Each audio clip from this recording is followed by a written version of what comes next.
हाय, सकाळची सुरुवात आमची काहीशी अशी झाली. पिहू बेडवरून धाडकन पडला आणि आम्ही सर्वजण जागे झालो. हाय, नमस्कार. मी स्नेहा कोगदे फॅमिलीमध्ये पुन्हा एकदा तुम्हा सर्वांचं खूप सारं स्वागत करते. कसे आहात तुम्ही सर्वजण? आशा करते तुम्ही सर्वजण मस्त मजेत आणि भरपूर आनंदात असाल. गोंधळ बघताय ना तुम्ही? आज संडे नाही आहे, पण सर्वजण घरी आहेत. आरोही अभ्यास करताय. पिहूचा गोंधळ गोंधळ गोंधळ चाललाय नुसता आणि त्याचे पप्पा आहेत किचनमध्ये. आज ब्रेकफास्टचा चार्ज जो आहे त्याच्या पप्पांनी जो आहे सांभाळलेला आहे. सो आमच्यासाठी पोहे बनवलेत त्यांनी, आता पिहूसाठी बनवत आहेत. आणि मी आज मस्त हेअर वॉश केला. आता ना म्हणजे जवळपास महिना झाला. आधी मी आठवड्यातनं फक्त 2दा हेअर वॉश करायची, पण आता मी आठवड्यातनं 3दा करते. एक दिवस आड करते आहे. आणि मीही म्हणजे याच मताची होती की जास्त हेअर वॉश केल्याने केस खराब होतात किंवा गळतात वगैरे वगैरे. पण खरं सांगते, जेव्हापासून मी आठवड्यातनं 3दा हेअर वॉश करायला लागलेत ना, माझे कितीतरी प्रॉब्लेम कमी झाले. मॅक्झिमम हेअर प्रॉब्लेम कमी झालेले आहेत. जसं की डॅन्ड्रफ, त्यानंतर खाज, आणि त्यामुळेच मग हेअरफॉलही बऱ्यापैकी कमी झालेला असा मला जाणवतोय. त्यामुळे आता उन्हाळाभर तरी मी हा माझा रुटीन जो हेअर वॉशचा आहे तो कंटिन्यू ठेवणार आहे. आठवड्यातनं 3दा हेअर वॉश नक्कीच करेल, कारण मला छान रिझल्ट आलेत आणि केस इतके छान बनत आहेत ना. म्हणजे डॅन्ड्रफ कमी झाला, त्यामुळे खाज कमी झाली. आणि आता मी तुमच्यासोबत बोलत असताना जोरदार आवाज आला, येते का इकडे? म्हणून मी ते बोलणं थांबवून आलेली आहे किचनमध्ये. किचनमध्ये चाललेलं आहे पोहे बनवायचा तामझाम, पण शूट काही करू देत नाहीत. पण चला, मला पोहे खाण्याशी मतलब. आमचे पोहे बनवून झालेले आहेत. सो आता मी आधी पोहे एन्जॉय करते आणि त्यानंतर जे आहे तुम्हाला भेटते. ब्रेकफास्ट केला, केस छान व्यवस्थित बांधून घेतलेत आणि आत्ता मी आलेली आहे किचनमध्ये. आधी तर म्हणजे किचन आवरण्यातच माझा बराच वेळ गेला, कारण बघितलंच तुम्ही ब्रेकफास्ट कोण बनवत होतं ते. सो एक काम कमी होतं तर दुसरं काम वाढवून ठेवलेलं असतं. पण जाऊ देत, आयतं खायला मिळतं ते सुखही खूप मोठं आहे आणि त्या सुखासाठी तेवढा पसारा मी नक्कीच आवरू शकते. बरं चला, आता मी लागलेली आहे स्वयंपाकाला. मला बनवायची आहे इथे शेपूची भाजी. त्यासाठी मुगाची डाळ मी ऑलरेडी भिजायला घातलेली. आणि मी आधी म्हणजे बराच टाईमपास करायची असं मला वाटतं. म्हणजे आधी चॉपिंग करून घ्यायची, नंतर भाजी जी आहे फोडणी द्यायची वगैरे वगैरे. पण माझं आता असं असतं, आधी मी कढई ठेवते गॅसवर, तेल घालते, त्यानंतर मग आपलं मोहरी जिरं टाकता टाकता जे आहे इकडे माझी चॉपिंग चाललेली असते. मोहरी जिरं तडतडेपर्यंत जे आहे कांदा कट होऊन येतो. कांदा वगैरे टाकणं किंवा मग लसण अद्रकची पेस्ट म्हणजे मी आता करून ठेवत नाही. मागे मी सांगितलंच होतं त्याचं कारण काय ते तुम्हाला. सो ती वेळेवरच तयार करते, पण लसूण मात्र माझा सोलून ठेवलेला असतो. त्यामुळे मग लसूण अद्रकची पेस्ट टाकली का लगेच मग इथे टोमॅटोही माझे कट करून झालेले असतात, ते ॲड करते. म्हणजे काय तर माझं टाईम कसा वाचेल याचा मी आता जास्तीत जास्त प्रयत्न करत असते. बघा, कारण मला ना म्हणजे व्हिडिओलासुद्धा वेळ द्यायचा असतो. आणि तुमच्या लक्षात आलं का, आपल्या बायकांचा जास्तीत जास्त वेळ जर कशात जात असेल तर तो स्वयंपाकात. त्यामुळे जो आहे म्हणजे इथला वेळ वाचला तर मग त्याचा काहीतरी सदुपयोग, काहीतरी प्रोडक्टिव्ह मी करू शकते. असं वेळ माझ्यासाठी, माझ्या इम्प्रूव्हमेंटसाठी कुठेतरी मी त्याचा उपयोग करू शकते. कारण बघा, आता भाजी करणं म्हणजे आधी चॉपिंग करा, मग ती भाजी मिक्स करा, त्यामध्ये चम्मच फिरवत बसा, भरपूर वेळ त्या भाजीला देतो आपण. टेस्ट तर काय सारखीच येते, कारण तिखट मीठ हळद आपण सेम यूज करतो, मसाले आपण सेम यूज करतो, बनवणारे हातही सेम आपलेच असतात, हो की नाही? म्हणून जे आहे मी आता ना जरा अक्कल लढवते आणि इकडे चॉपिंग चालू आणि इकडे भाजी फोडणी देणं चालू, असं जे माझं असतं. त्यावेळेत ना आता मला व्हिडिओला वेळ द्यावा लागतो, त्यामुळेच मी असं करते असं नाही. आता बघा, तुम्ही जरी व्हिडिओ बनवत नसाल किंवा एक्स्ट्राचं काही काम तुम्हाला नसेल करायचं, तरी तो वेळ तुम्ही स्वतःसाठी युटिलाइज नक्की करून घेऊ शकता. काय सांगू तुम्हाला, म्हणजे कर्माची कथा माझी आजी बोलायची बघा अशी. म्हणजे आजी काही थकलेली असली, काही नाराज असली तर अशी म्हणायची. आज आठवलं मला. सो बरं चला सांगतेच. बघा, आज सकाळी उठल्या उठल्या आधी तर गरम पाणी केलं दोघं नवरा बायकांसाठी, बायकोसाठी मस्त पिलं. ते झालं नाही तर आरोहीच्या पप्पांची लगेच ऑर्डर आली, कारल्याचं ज्यूस बनवून दे. आता ज्यूस म्हणायला जितकं छोटा वड आहे ना, करायला तामझाम लागतोच. ते कारले चिरा, बिया काढा, मिक्सरमधनं फिरवा, ते गाळा, त्यानंतर भांडेही 4-5 निघतातच. ती सर्व घसली ठेवली, मस्त घर क्लीन केलं. आता जाऊन पाहाल ना तुम्ही म्हणणार नाही की स्नेहा खरंच तू घर क्लीन केलं म्हणून. क्लीन केलं, आंघोळीला गेली. तेवढ्या वेळात आरोहीला आणि तिच्या पप्पांना माझी काय माहीत कशी काय कदर आली, त्यांनी ब्रेकफास्ट एवढा बनवला. मस्त ऐकता ब्रेकफास्ट मिळाला आणि खरंच खूप छान वाटलं. पण तेही तुम्ही बघितलं. म्हणजे मी बोलत होती तर बोलता बोलता मला धावत यावं लागलं. आधी खाऊन घेणं, काय मोबाईल घेऊन बसते, असं जे आहे त्यांचं काहीसं होतं. म्हटलं ठीक आहे बाबा, ब्रेकफास्ट केला, बोलणं तसंच ठेवलं. तेही माहिती आहे का, ब्रेकफास्ट बनवतात, थोडंसं शूट करू द्या ना. तर नाही, मला घ्यायचं नाही. मी त्यांना एवढी म्हणते की तुम्ही दुसऱ्यांचे व्हिडिओ बघत नाही का, बघा ना माणसं कशी हेल्प करतात, बायका छोटीशी हेल्प केली की चढवून मोठं करून सांगतात, दाखवतात, किती छान वाटतं ते बघायला की नाही बाईचा नवरा खरंच हेल्पफुल आहे, हिची काळजी घेतो. पण त्यांचं असं, हा मला दाखवायचं नाही, तुझं तू दाखव काय दाखवायचं ते, नाही तर मी तुला कधीच हेल्प करणार नाही. मग जाऊ देत बाबा, शूट करायला काही परवडत नाही, हेल्प मिळते आहे ते खूप महत्त्वाचं आहे. पटपटपट ब्रेकफास्ट केला, त्यानंतर भाजी केली. मस्त शेपूची, सर्वांनाच आवडते आमच्याकडे, म्हणजे पिहू सोडला तर. मस्त शेपूची भाजी केली, स्वयंपाक केला आणि हा गॅसचा ओटा पूर्ण आवरला. लगेच आरोहीचे पप्पा बोलले जेवायची तर काही इच्छा नाही स्नेहा, आता बीटचं ज्यूस कर, जेवण आपण 12-1 वाजता करू. म्हटलं ठीक आहे. आता किती वाजले, 10:30. आणि आरोहीची ऑर्डर आली, मम्मा तू ते सर्व राहू दे, आधी मला पास्ता बनवून दे. आता कारण सांगते, आरूची आणि पिहूची स्कूलचं टायमिंग म्हणजे पूर्ण गोंधळलेलं आहे. पिहूची तर 16 पासून एक्झाम स्टार्ट झालेली आहे. एक दिवस पेपर, एक दिवस सुट्टी, एक दिवस पेपर, एक दिवस सुट्टी, असं जे आहे त्याचं रुटीन असणार आहे. आणि आरोहीचं विचार आला तर आरोहीची आता 12th आणि 10th एक्झाम चाललेली. सो तिचं कसं झालेलं की ज्या दिवशी एक्झाम असतो ना, पेपर असतो 10th 12च्या मुलांचा, त्या दिवशी तिची दुपारची शाळा असते, म्हणजे 2 ते 5:30. पण काही शाळा ज्या आहेत ना त्यांचा टायमिंग ना त्या आधीही असतो. त्यामुळे जे बसवाले आहेत आमचे 12:30लाच बस घेऊन जातात. आणि त्यामुळे मग आता मला बनवावं लागणार आहे पास्ता. म्हणजे तिला मी बोलले, सकाळचा ब्रेकफास्ट झाला, जेवण भरपेट झालं, मग आत्ता काही गरज नाही तसं तर काहीतरी ब्रेकफास्ट बनवून द्यायची. तिला म्हटलं 4-5 बिस्किट, थोडासा चिवडा वगैरे आहे तो घेऊन जा. तर बाईला तेही नको, नाही तूच काहीतरी बनवून दे, माझ्या मैत्रिणींना तुझ्या हातचं खूप आवडतं, असं तसं कारणं तर तयारच असतात, खरी की खोटी माहीत नाही मला, पण कारणं तयार असतात. आता म्हटलं ठीक आहे, पास्ता देते बाई बनवून, त्यासाठीच मी इथे आलेली आहे. आणि खरंच ना असं डोकं दुखतंय ना, एकतर ते रेग्युलर स्कूल असते, म्हणजे सकाळी उठा ते टेन्शन असतं, म्हणजे ते वेगळंच असतं. आता एक असं वाटतं की ठीक आहे, बरं झालं आरोही दुपारच्या स्कूलमध्ये, म्हणजे आरोहीची बरं झालं दुपारी स्कूल असते, सकाळ आपली निवांत असते, पिऊला एक दिवस सुट्टी असते, स्कूल असते.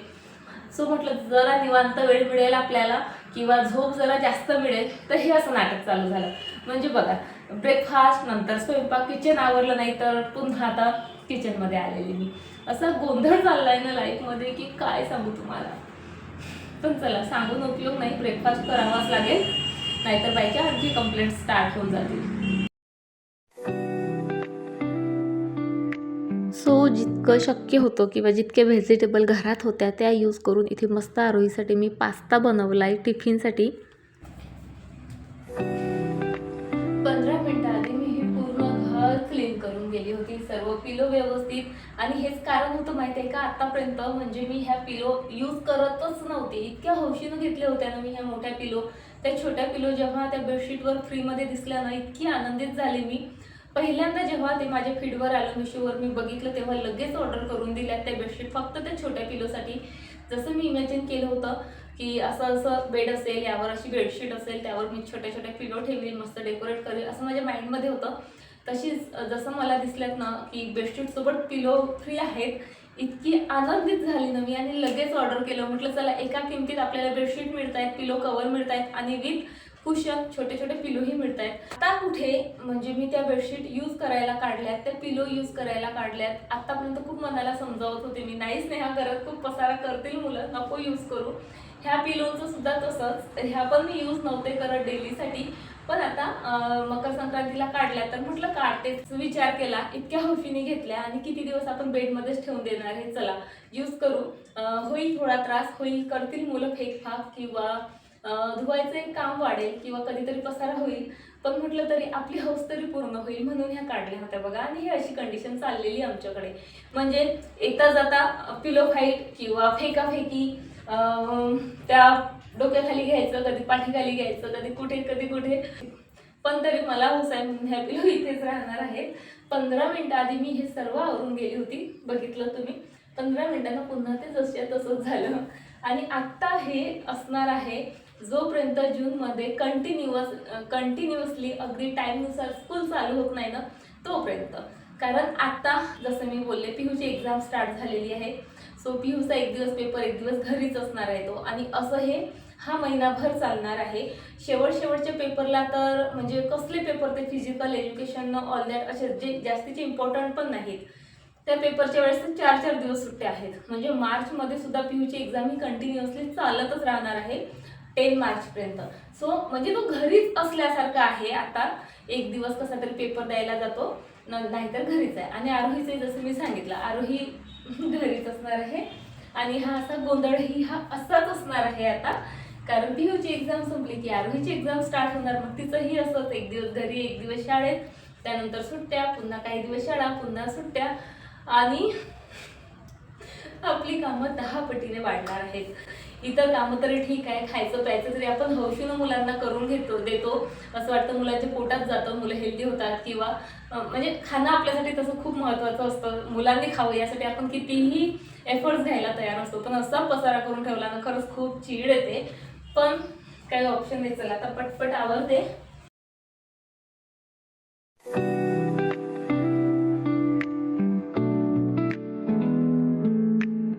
सो आता वाजले 11:30 बघा, आणि सकाळपासून माझ्या फ्रेंडचे हे 4 पार्सल माझ्याकडे आलेत, कारण ती घरी नाही आहे. आणि म्हणजे हे पाहून आरोहीच्या अशा रिॲक्शन होत्या, बापरे मम्मा आंटी किती शॉपिंग करते, आंटीची लाईफ किती छान, आंटी असं तसं तिचे जे आहेत एक्सप्रेशन होते. आणि तेच तिला मला समजावून सांगायचं आहे. पार्सल म्हणजे मी का ओपन करते याचा आणखी एक रिझन आहे, कारण ती 8 ते 10 दिवसांसाठी नागपूरला गेलेली आहे ट्रेनिंगसाठी.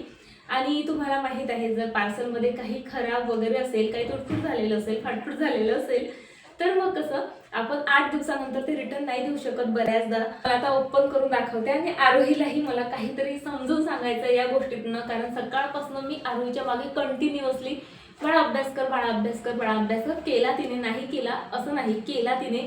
पण तरी तिचं असतं की काय होते मम्मा, वेळ आहे आणखी एक्झामला, किंवा असं कायच फरक पडणार आहे एखाद दिवशी नाही केला तर. बऱ्याचदा समजून सांगत असते. पण आता हे पार्सल आलेच सो ते तुमच्यासोबत शेअरही करते. आणि माझी थॉट प्रोसेस काय आहे किंवा मला आरोहीला काय एक्सप्लेन करायचं आहे तेही तुमच्यासोबत शेअर करते. बघा, जेव्हा आपण कमावत नसतो ना तेव्हा आपल्याला खर्च करायचीही तेवढी परमिशन नसते. म्हणजे म्हणतो आपण की नवऱ्याच्या पैशात आपला अर्धा हक्क आहे, कारण तो जरी कमावत असला तरी आपण घर सांभाळत असतो, आणि आपण घर सांभाळतो म्हणूनच तो बिनधास्तपणे बाहेर कमावू शकतो. पण माहिती आहे का, बऱ्याचदा हे सर्व फक्त आणि फक्त ऐकण्यापुरतं आणि बोलण्यापुरतं मर्यादित असतं. ॲक्च्युली हाऊसवाईफ असाल तर प्रत्येक गोष्टीसाठी आपल्याला दुसऱ्यांसमोर हात पसरावेच लागतात. फार कमी ठिकाणी असं असतं की मंथली तुम्हाला काहीतरी देऊन दिल्या जातं आणि हे तुझ्यासाठी खर्च कर. खूप कमी बघायला मिळतं हे. नाहीतर 99% हाऊसवाईफला हातच पसरावे लागतात. मला हे घ्यायचं पैसे द्या, मला ते घ्यायचं पैसे द्या, असं तसं.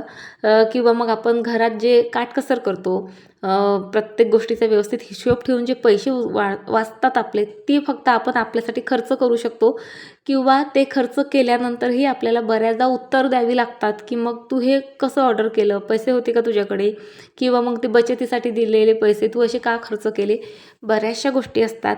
त्याविरुद्ध जेव्हा आपण कमावत असतो ना तेव्हा म्हणजे आपसुकच त्या कमाईसोबत, त्या पैशासोबत एक रिस्पेक्टही आपल्याला मिळत असते, आणि सोबतच आपल्याला जे पाहिजे ते घ्यायचा अधिकारही मिळत असतो. आणि सोबतच आपण कमावत आहोत सो आपण एवढा खर्च करू शकतो हा कॉन्फिडन्सही त्यांच्यामध्ये असतो.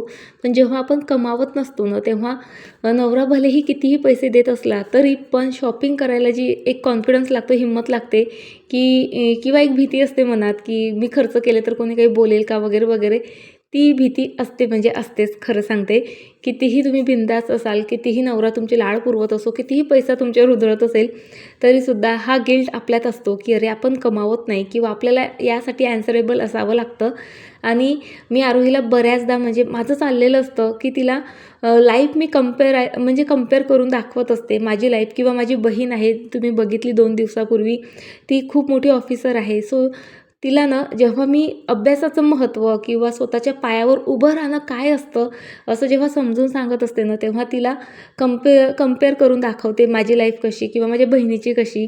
बरं ती लांब राहते पण मी कशी आणि माझी ही फ्रेंड ची लाईफ कशी, म्हणजे बऱ्याचदा कंपेअर करून दाखवते. कारण मुलांचं कसं असतं, बाप दाखव नाही तर श्राद्ध कर.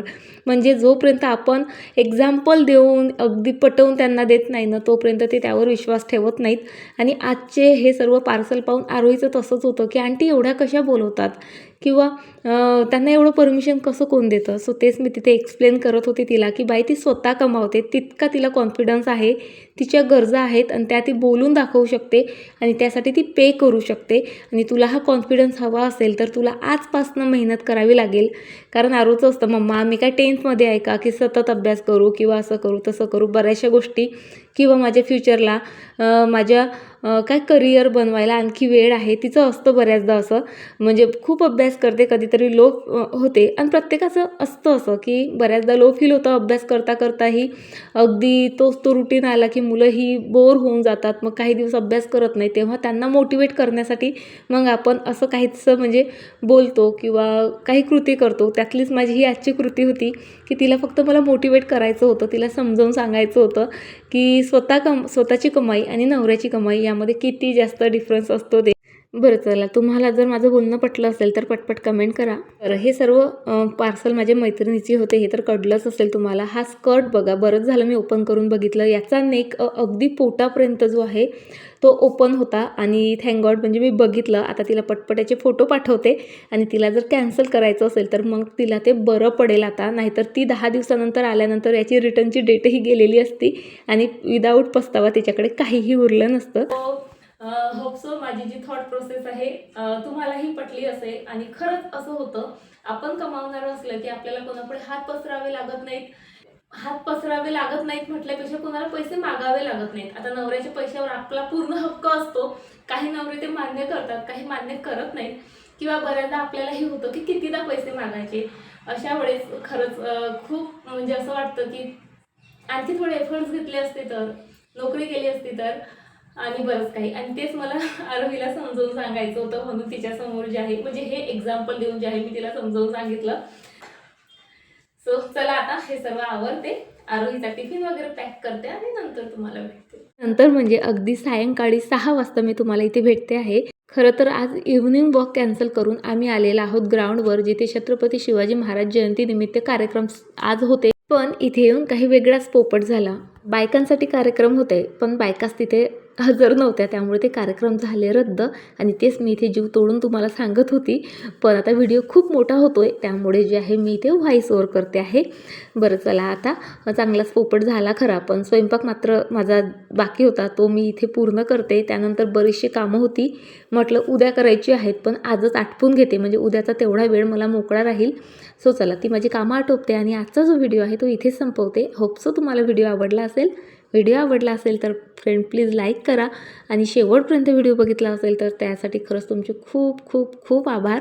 पुन्हा भेटते तुम्हाला अशाच एका छान व्हिडिओसोबत. तोपर्यंत फ्रेंड्स स्वतःची काळजी घ्या. बाय, टाटा.